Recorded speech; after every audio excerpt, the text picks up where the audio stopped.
Everyone, channel को subscribe करें, notification bell दबाएं ताकि कोई भी जानकारी आपसे रह ना जाए। बात करते हैं झनक के आने वाले एपिसोड के। तो शो में अब आप देखेंगे बहुत ही बड़ा प्लान करने वाली है अर्शी अनिरुद्ध और झनक के खिलाफ। अब तक की कहानी में आपने देखा कि अनिरुद्ध को डिवोर्स पिटीशन पर साइन करके अर्शी दे देगी, लेकिन इसके बाद क्या शो में आने वाला है 440 वोल्ट का धमाकेदार ट्विस्ट? क्या होगा, चलिए आपको बताते हैं। दरअसल अभी तक तो अनिरुद्ध को लग रहा है कि अर्शी को वो बहुत ही इजीली कन्विंस कर चुका है सेपरेशन के लिए, लेकिन अर्शी के दिल और दिमाग में तो कुछ और ही चल रहा है। वो हमेशा से कभी नहीं चाहती है कि झनक और अनिरुद्ध एक हो जाना, हंसी खुशी रहे, और इसीलिए अब झनक के खिलाफ बहुत बड़ी स्ट्रेटजी प्लान करने वाली है अर्शी, और उसका लॉयर उसे देने वाला है एक ऐसा आइडिया जिसे सुनकर खुद अर्शी के भी होश उड़ जाएंगे।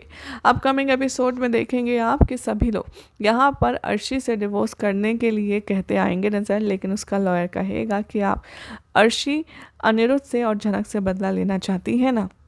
तभी यहाँ पर उसका जो फियांसे है होने वाला सिद्धार्थ, वो भी अर्शी से कहेगा, तुम इतनी आसानी से अनिरुद्ध को उसकी नई ज़िंदगी में खुश होने दोगी? क्या तुम इतनी आसानी से अपनी सारी दी हुई उसकी चोटों को भुला दोगी, उसका दर्द जाने दोगी? तुम इतनी आसानी से अनिरुद्ध का पीछा क्यों छोड़ रही हो अर्शी? तभी अर्शी कहती है कि क्योंकि मैं अब इन चीज़ों में और उलझना नहीं चाहती, इसलिए मैं चाहती हूँ जल्द से जल्द ये किस्सा ख़त्म हो जाए तो बेहतर है।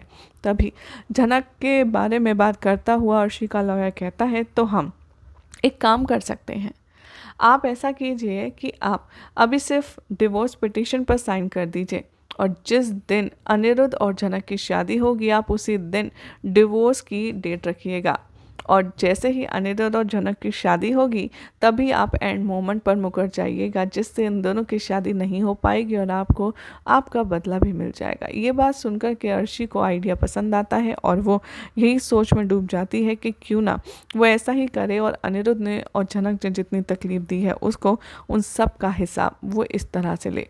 अब देखना होगा काफ़ी दिलचस्प कि क्या अनिरुद्ध अब झनक और अर्शी के बीच में इस मुश्किल सिचुएशन में कैसे विक्ट्री हासिल कर पाएगा। क्या लगता है आपको, क्या हो पाएगी शादी अनिरुद्ध और झनक की? कमेंट कीजिए, चैनल को सब्सक्राइब करें, नोटिफिकेशन बेल दबाना ना भूलें।